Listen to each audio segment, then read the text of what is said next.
Well, hello and welcome to I Love Gay today. And this is unique. This is special. This is our very first show that we've done in conjunction with someone. Now we're in Birmingham in the UK, John Godbold from Tales of the Second City. How are you? I'm really good, thank you. Well, A little bit bleary-eyed from a late night last night, but, but I'm all right. No, it's exciting because it's our first kind of a show where we have a co-host. And so I'm going to kind of get things started, but we're producing this here together with John, who runs Tales of the Second City. And we are with Beth and Cameron from Birmingham, and they're from an organization, Kings N Things, and they are drag kings in Birmingham. How are you both? We're very well, thank you. Very good. Having a lovely Monday morning. I love this. You know, you're just FYI, I've interviewed a few drag queens, but you are our very first drag kings that we've had on the show. Oh, wow. Wonderful. That feels like an achievement. Thank you very much for having us. But no, it's exciting, especially from the outside, outside of the UK, as well as just even those that are outside of Birmingham. But you perform. I've seen you through your Facebook page and so forth, but you both do an amazing drag cabaret. I know Sunday nights are one of them at the Fox, and that's in Kent Street, which I guess is the center and the kind of the heart of LGBT life there in Birmingham. Well, Birmingham is absolutely overflowing with drag shows and gay venues that will, queer venues that will happily host a number of different kind of cabarets and variety shows. But we specifically like the Fox because it is a very it's a small venue, but it's filled with a lot of heart. You can get a lot of crowds in there, and when you get the whole crowd going, it's just as good as any club, in my opinion. It's always for like a community space as well, I think, for us. Yeah, it's really important to have these kind of shows in safe spaces as well, because when you're representing, a kind of underrepresented part of the queer community, it's important to host that in a space where people feel comfortable enough to maybe come there and try it themselves. For sure. It's interesting you mentioned the audience. One of the things I actually love about the performances is, of course, what's going on stage. But actually, I just look around the space, and it absolutely inspires me. It's such a diverse audience, isn't it? Yeah, no, truly. You'll have, people who are just kind of starting out drag and want to just, see what it's about. And then you'll have, queers who have been on the scene for absolutely years that will come up to us and be like, you're the first drag kings we've seen and we absolutely love it. And that's the kind of special moments where you can look at the crowd and go, we're doing something right here. Like, there's something that's palatable to everyone that we've managed to achieve in this show. Yeah. So, if I talk about the Kings N Things shows, and I do tell a lot of people about, I think they're brilliant and inspirational. The term I use the most is avant-garde. How do you explain them to people? Avant-garde makes us sound very sophisticated. Some of the silliness that I do is not avant-garde. I've got a number where I dress up as Shrek, and part of the shock factor of that number is eating a raw onion live on stage. Like, it's not avant-garde. Well, is it avant-garde? Oh, you're making me question it now. Good. I think some of the actors are quite challenging as well, actually. They challenge perspective and perception. Last night there was one performer who's a wheelchair user, who then brought on death. The figure of death came to the back of the audience. You don't see that at many drag shows. Absolutely. I mean, to be for context, a lot of what people understand about drag at the moment is given to them by a certain show that a lot of people watch. And unfortunately, the drag that we do and that we like isn't represented in a lot of what the mainstream is. So to have Kings N Things be the place where, 1 month we could be doing a ballad and the next week we could be like, eating tins of beans. Yeah, no, chugging tins of beans on the stage. It's it's important to show people that drag can be literally anything that you want it to be. It doesn't have to be polished. It doesn't have to be choreographed. You know, some of the best performances that I've seen have had moments of improvisation that weren't meant to happen, but made it that extra special kind of thing. So I guess in the umbrella term of avant-garde being something out of the ordinary and something. Yeah. And I mean, when we started the show, we've always wanted it to be the kind of the voice for the underrepresented. That was the whole point. Yeah.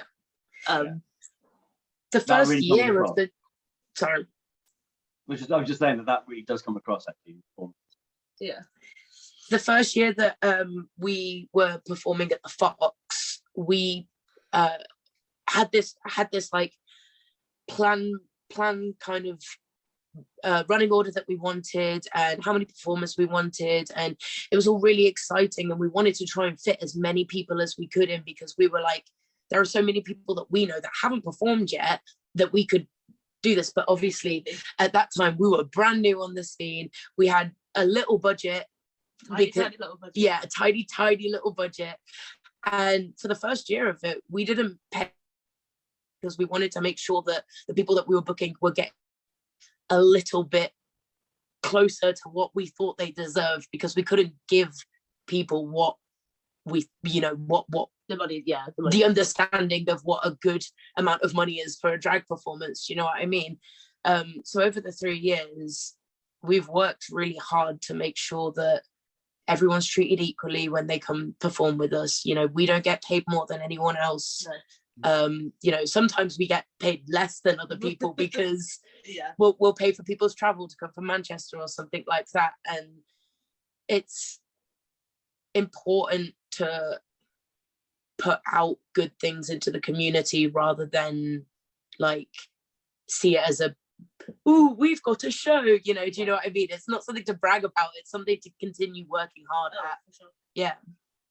So last night was your 3rd anniversary, wasn't it? Yes, it was. Did you have a special celebration afterwards? Or before? Sort of. I mean, for context, last night's show, we swapped drag personas, and part of that is an in-joke from the many years that we've been doing drag now, where for some reason people can't tell the difference between us.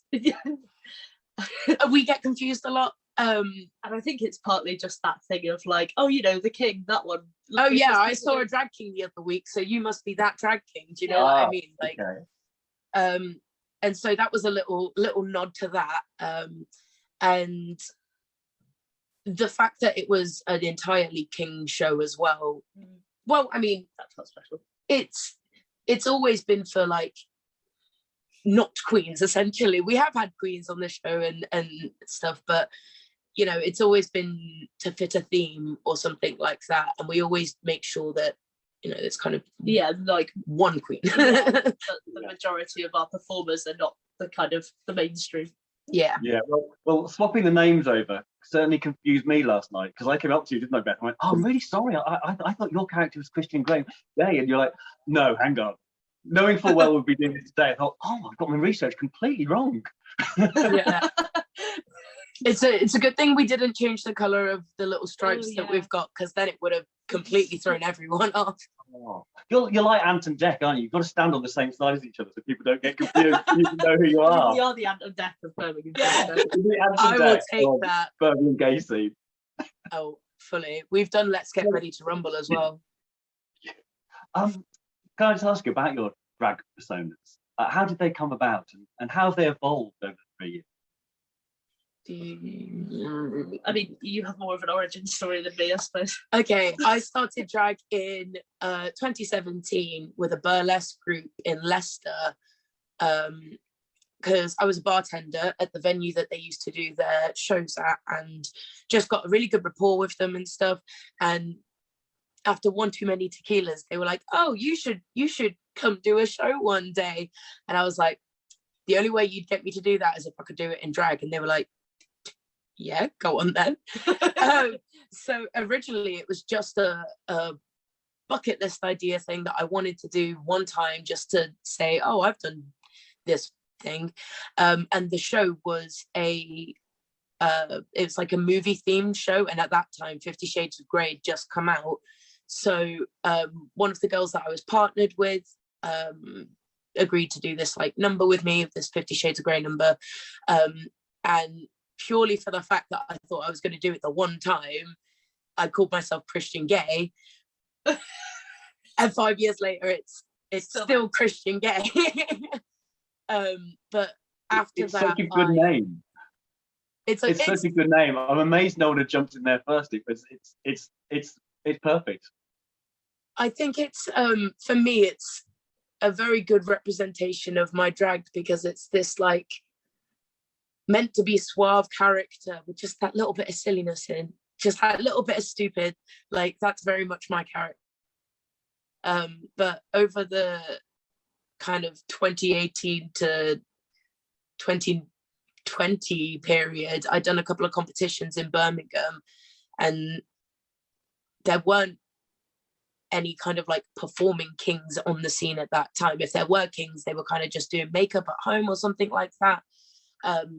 And I got to the finale in 2018 of Church of Waishi's competition, which is a competition for any drag to enter. They host weekly heats, and then there's a semi-final, and then there's a finale. They can win a grand. It's an amazing competition, and it gives so much opportunity and experience to people. Like we'll always big up Waishi for that competition. But I got to the finale, and from there I just kind of slowly started getting booked in Birmingham, and like once people kind of started recognizing my drag a bit more, that's when we approached Andy at the Fox. Well, I say we like there is Origin big coming as well that will fill that in. But yeah, basically then we got the gig at the Fox, and from there it's just kind of been exploring how far I can go in a performance in drag, because I see Beth and Christian as very much like different people. Christian to me is like my superhero who I can jump into, and I can escape the real world and be ridiculous and get celebrated for it. So that's where he is. And Cam, I was going to say it makes much more make any sense. So at that finale of the Church of Waishi competition in 2018, me and my partner at the time went to see that show, because we were like, oh, this is going to be great. We were just starting to like go out in the Birmingham scene and kind of meet a few drag people, and we really loved it. We were like, oh, that's going to be great, we'll get to see loads of people. And we were like astounded when there was suddenly a king on stage, and we were like, oh my god, like, because we'd seen a bunch of drag kings on Instagram, and we'd gone to London a couple of times to see specific king shows, but there hadn't been anything outside of London that we'd seen really. So we got to this final and saw Christian on stage doing his thing, and I was like, that's so cool, I want to start doing this, like this looks like so much fun. And basically we just started turning up places until we became friends with you. yeah I was in a competition that was like weekly at that time, and from like this I was in it for 10 weeks, and from the second week to the 10th they came every single week, and you know we just got on like house on fire. He just instantly became my best friend. And that's when we kind of identified the very big lack of diversity in the shows at Birmingham at that time. And just because I was like, how do I start in drag? Like, I want to give it a go.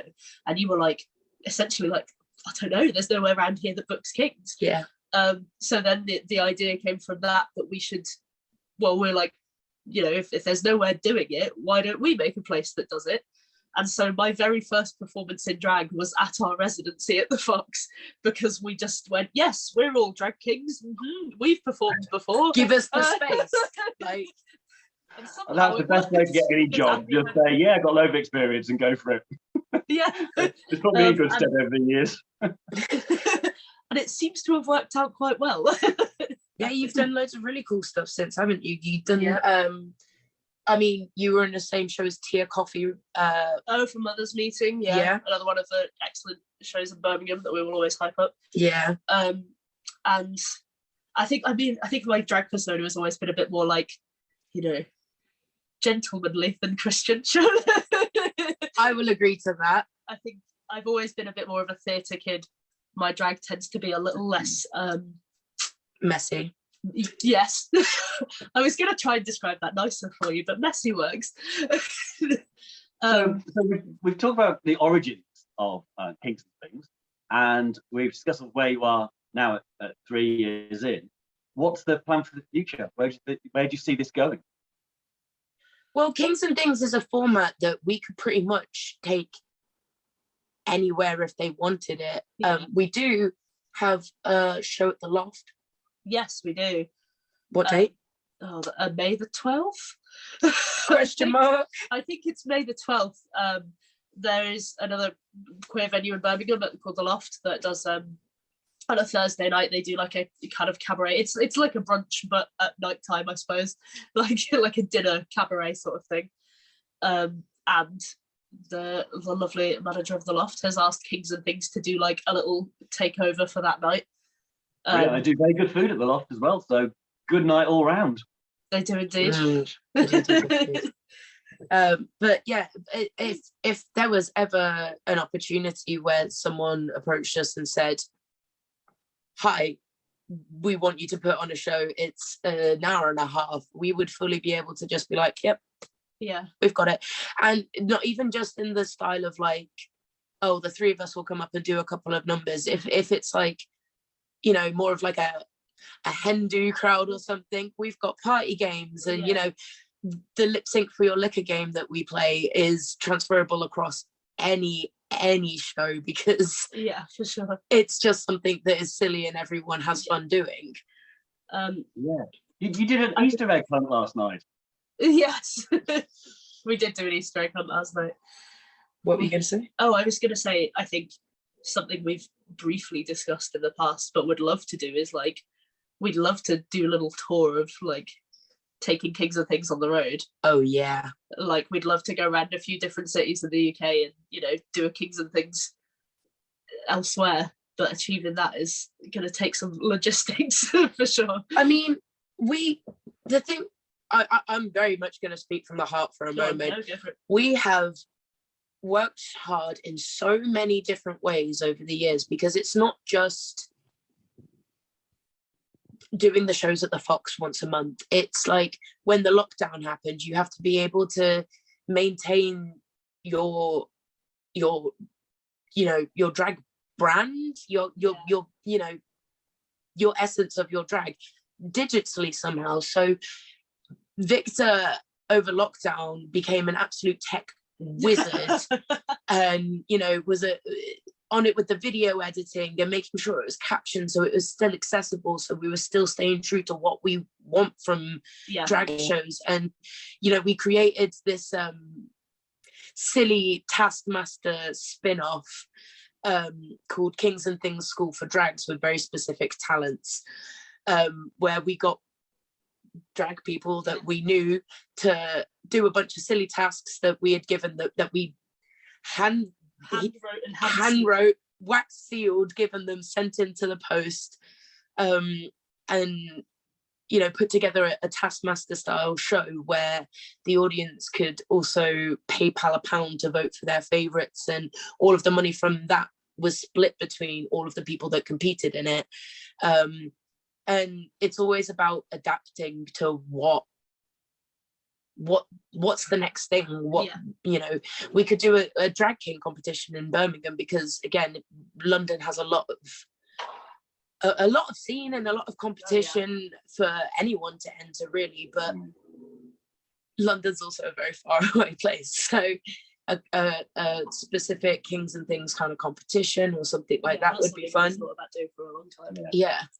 Well, what you've achieved in the last 3 years is brilliant and original and inspirational. And thanks for coming along to share some of your story with us. I also love looking around that space on a Sunday night and thinking, this is everything the Daily Mail readers would hate. Oh, And I yes. love it. I love it. It's the best review of Kings and Things I've ever heard. Can we please put that in the bio on Instagram? Oh, absolutely, yeah. 100%. That's becoming part of the tagline now. Thank you so much for that. Yeah, I want commission. Oh, I mean, 50p is what our budget would allow in commission. Go for it. Yeah, bag of peanuts. I'm going to get that with that. And a shot. Oh, and a shot always. Yes. Oh, and a shot. There you go. I think you all are amazing. I really can't wait until I do travel to the UK quite often. I haven't been there obviously for a couple of years with all the shutdowns, but next time I'm out there, and I've been to London, I've been to Manchester and so forth, but I've never been to Birmingham yet. So now I have a very strong incentive and reason to get there. Oh, Matt, Sundays are where it's at in Birmingham. It's Drag Central, and we'll give John some dates for the future so that you can plan around that. I love this. But I would just say thank you again, reiterating what John said. Thank you so much for kind of sharing a bit of your story, and I very much look forward to being able to connect in the real world soon. Thank you very much. Thank you. It was so nice talking to you both. Yeah, absolutely. Absolutely. Thanks for being here, and we'll see you soon. Bye. Yeah. So good, coming back again.